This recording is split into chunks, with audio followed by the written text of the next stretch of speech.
Olá pessoal, tudo bom?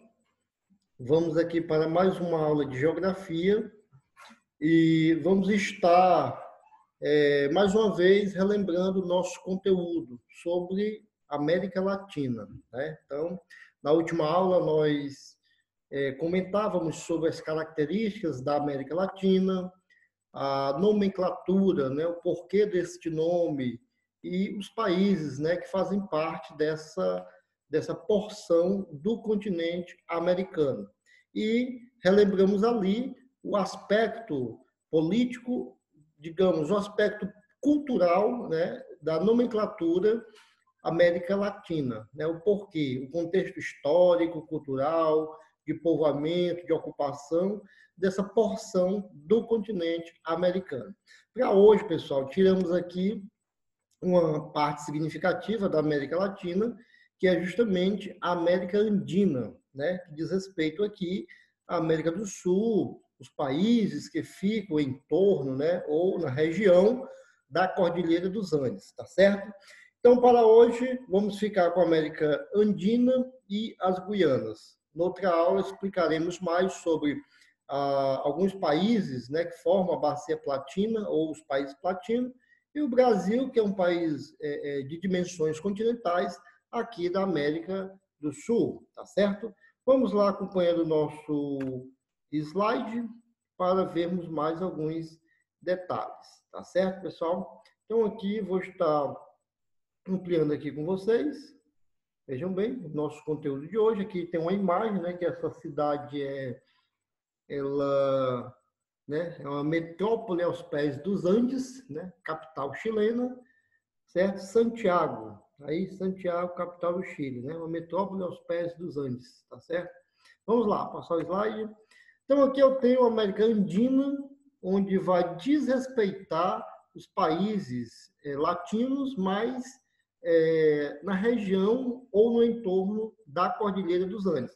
Por esse mapa aqui você pode ver comigo a disposição dos países andinos e mais lá em cima também as Guianas, formada por Guiana, Suriname e Guiana Francesa. Aí vem os países andinos, né? Vou tentar colocar aqui um mouse para você acompanhar bem comigo. Ó. Então, aqui nessa parte superior desse mapa das Guianas e da América Andina, nós temos a Venezuela, veja bem, veja a sequência comigo, Venezuela, Colômbia, o Equador, certo? O Peru, a Bolívia e o Chile. Então, professor, por que eles são países andinos? Porque eles estão no entorno, né, ou na região da Cordilheira dos Andes, uma área de montanhas aqui na costa oeste da América do Sul, ou são países vizinhos do Brasil. Veja que essa porção aqui, ó, aqui o Brasil, ó, essa parte aqui, certo? Então, você tem Venezuela, Colômbia, Peru, Bolívia, que fazem fronteiras com o Brasil, tá certo? E nessa parte aqui superior, mais à direita, você pode também estar observando aí a presença das Guianas, né, formada por Guiana, Suriname e a Guiana Francesa, tá certo? Essa parte superior mais à direita desse mapa que estamos visualizando. Vou passar aqui mais um. Olha só o que ele diz para a gente. Países como o Peru, a Bolívia, certo? O Chile, o Equador, a Venezuela e a Colômbia. Esses são países andinos. É importante lembrar para vocês que as capitais desses países ficam com certas altitudes. Por exemplo, Bogotá, né? Bogotá, na Colômbia, tem uma altitude expressiva que passa de 3.000 metros. Você tem também o próprio Lima, no Peru, apesar de ter uma parte litorânea, mas tem uma certa expressão de altitude, né? Santiago, no Chile, La Paz, na Bolívia, também é uma cidade bem alta, né? Uma cidade de altitude em cima das montanhas, né? Em cima da Cordilheira dos Andes. Assim também como Quito, no Equador, são cidades altas, tá certo? Mais um aqui, localização deles, aqui na América do Sul, são países andinos, e a Cordilheira dos Andes se localiza aqui na América do Sul. Nós temos aqui, os países andinos apresentam território com grandes trechos constituído pela Cordilheira dos Andes, que nós estamos a falar, certo? O espaço deles aí é constituído de formações montanhosas, justamente a Cordilheira dos Andes. Próximo, população formada por miscigenação entre europeus e ameríndios, né? Então, vejam, os europeus, nós temos aqui destacando os espanhóis, porque foram os espanhóis responsáveis pela colonização desses países aqui, vizinhos do Brasil. Em destaque os países andinos, né? Por isso que eles têm, nós brasileiros falamos português, e os países vizinhos do Brasil, no tocante aqui os países andinos, falam espanhol, né? Claro que há uma mistura, né? Um sincretismo que acontecera entre as culturas, entre os povos. Veja aí que foi citado os ameríndios, né? Os índios americanos, povos que já habitavam essa região. Você lembra que o Peru tem povos antigos, né? Como aí a civilização dos incas, né? Presente no território peruano, certo? Vamos mais um aqui. A população formada por, falamos, né? Agora, a civilização inca viveu nesta região, Peru, Chile, Equador e Bolívia, atingindo grande desenvolvimento tecnológico, né? Existe uma notoriedade desse desenvolvimento para essa civilização antiga, presente aí nas montanhas da América do Sul. E, por fim, no aspecto físico, divide-se em 3 paisagens. As montanhas, né? Que são a Cordilheira dos Andes, altitudes altas e temperaturas baixas, o litoral, a paisagem litorânea e as áreas florestais, porque boa parte dele, como por exemplo você vê aqui comigo, ó, a Bolívia, o Peru, Colômbia, que faz fronteira aí com o Brasil, é justamente com a região norte do Brasil, onde predomina uma influência amazônica, tá certo? A presença aí da região amazônica. Então, como é citado, a própria região amazônica, ela não é exclusivamente do Brasil. O Brasil corresponde com 70% e o restante, os 30%, divide-se por outros países aqui da América do Sul, como é o caso da Venezuela, Colômbia, Peru e Bolívia. Também são países andinos, tá certo? Também são países amazônicos, né? Porque também tem característica amazônica, além de andinos, é claro. Vamos mais um aqui. A maioria da população concentra-se na faixa litorânea, com exceção da Bolívia, que não é banhada pelo mar, né? Então, é uma típica, né? Uma notoriedade de muitos países que têm litoral e sua capital presente no litoral, né? O Brasil, por exemplo, a maior densidade demográfica fica na região ou na faixa litorânea, né? Muitas capitais brasileiras, muitas cidades importantes do Brasil se localizam na região litorânea, né? Por isso, o povoamento do litoral ele é mais expressivo. E também, claro, a gente tem que pensar o aspecto histórico, né?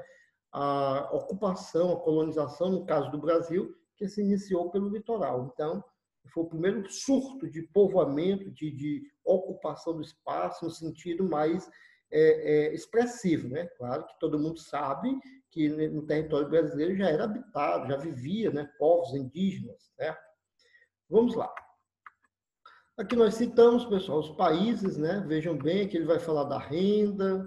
Olha aí que nós temos Venezuela e Bolívia, né? Venezuela e Bolívia. Então, a Venezuela, a gente falar de renda e de PIB para hoje, né? Para o dia atual, para os dias atuais, a Venezuela passa por crise socioeconômica, né? Houve aí uma fuga, uma imigração de venezuelanos para países como a Colômbia, o Peru, o Brasil, tudo em busca de refúgio, em busca de apoio, né, econômico, apoio social, porque nos últimos 4 anos a Venezuela tem enfrentado uma grave, né, crise econômica, né, uma superinflação, um desabastecimento de seus mercados, né, e situações de protesto que você acompanhou na mídia nos últimos 4, 3 anos. Nós temos aqui também o dado da Venezuela, ele aponta para o governo, né, a questão do governo chavista, e ele dá um contexto aqui histórico. Na política, até o fim da década de 80, prevaleceram governos, né, e governos, né, ele mudou aqui a leitura, mas ele diz aqui falar de Hugo Chávez, né, o governo que estava presente na Venezuela. General eleito com apoio popular, mas com atitudes autoritárias, limitando o poder do Congresso e do Judiciário.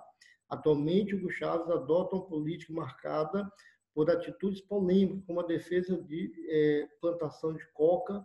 Em 2006, tornou-se integrante do Mercosul. Aqui é interessante dizer, Hugo Chávez, né, não está mais vivo, né, já faleceu. E, ao seu lugar, ficou outro representante, né, do chavismo, né, e deu continuidade, podemos dizer assim, a esse contexto. Mas é importante lembrar que está muito conturbada, né, a questão política lá na Venezuela, certo? Aqui no final eu dei um detalhe, o atual presidente é o Nicolás Maduro, né? Nicolás Maduro, que ficou no lugar do Hugo Chávez. Pessoal, em 2006 tornou-se integrante do Mercosul, justamente, né? Mercosul é o Mercado Comum do Sul, é o bloco econômico aqui da América do Sul, onde já fazia parte dele como membros efetivos, né? Participantes, o Brasil, a Argentina, o Uruguai e o Paraguai. Aí aceitaram a Venezuela, certo? Em 2006, ficando agora 5 países. Aqui eu tenho a Bolívia. Um detalhe que eu tinha esquecido, a Venezuela é a maior produtora de petróleo aqui da América do Sul, certo? A maior produtora de petróleo. E a Bolívia é a maior produtora de gás natural, certo? Bolívia, país com menor renda da América, né? Considerada a mais pobre da América do Sul, certo? A economia dela é baseada na mineração, como está dizendo aí, tem um pouco de agropecuária também, certo?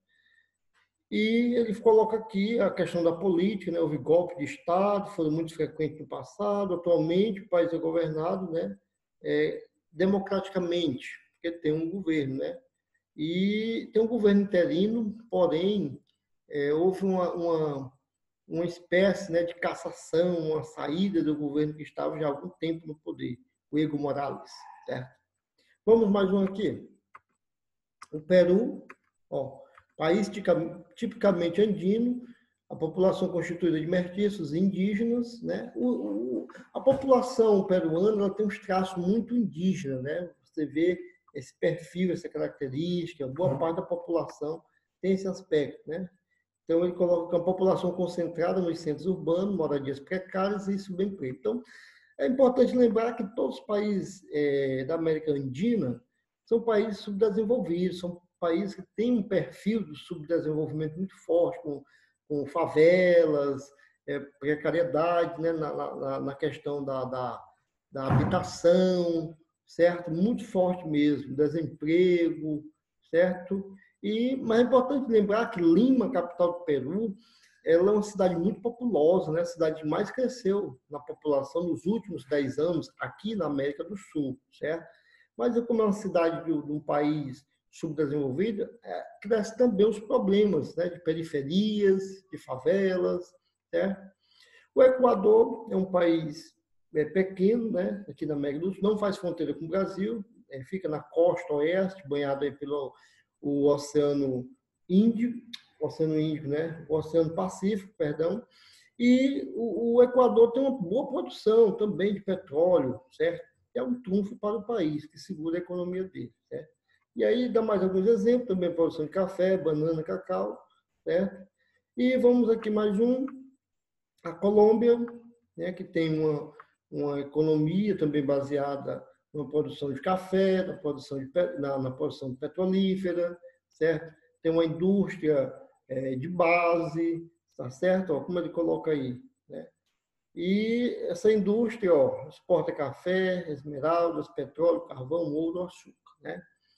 E vamos aqui, a Colômbia é o maior produtor mundial de cocaína, produto ilegal que provocou uma guerra declarada entre os governos colombianos e os traficantes, né? A questão da Colômbia, o narcotráfico, né?